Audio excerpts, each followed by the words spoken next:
On October 30th, 2012, George Lucas sold the rights to Star Wars to Disney for over $4 billion.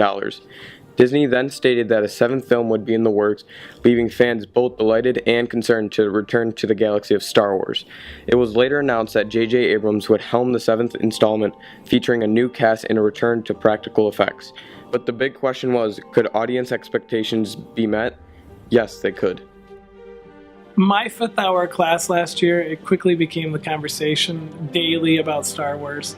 And then some students, I don't know how they do this, but illegally downloaded copies of it and watched them and then would tell me.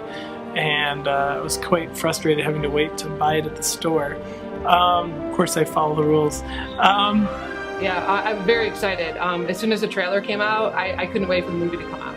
I remember I heard about it in like 8th grade that they might have been doing it, and my original reaction was just like, what more is there to tell? I saw the original 3 Star Wars. So when we heard these other movies were coming out, I know people in my generation were super excited and stoked that like the series was going to continue. It's going to be interesting to see how they piece together, the original, in my mind, the original classic Star Wars. I knew about when The Force Awakens was coming out. I knew about it, and I wasn't really into Star Wars as much until I actually saw The Force Awakens in theaters, and it really brought me back to when I was a kid and I watched Star Wars. I remember hearing on the radio on the way to work that people were camped out to see this movie. I remember I was just relaxing at home, and I got a text from Ethan.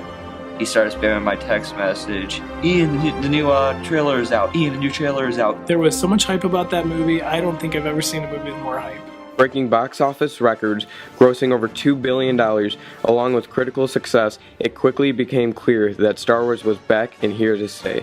Seeing everyone around who was so excited and waited so long for that movie. I think a lot of people in my generation have grown up with these movies, so we're always looking for more. Made me feel like a kid again.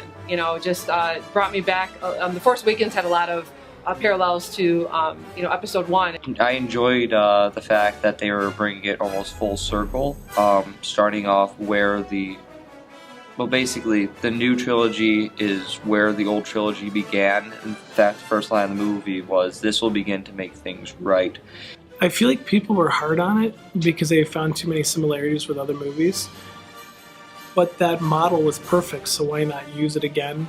I think there wasn't as much character development, but that's because people were forgetting that they had seen episodes 4, 5, and 6, and that gives a lot more time for character development than just one movie by itself.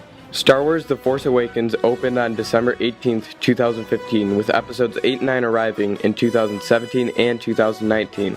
But what do Star Wars fans have to look forward to in between the episodes of this new sequel trilogy? It just so happens that alongside episodes 7 through 9, Disney announced new Star Wars films called anthology films to further expand the Star Wars universe. The first of these films is Star Wars Rogue One, which opens in theaters December 16th. But how many people really know what Rogue One is?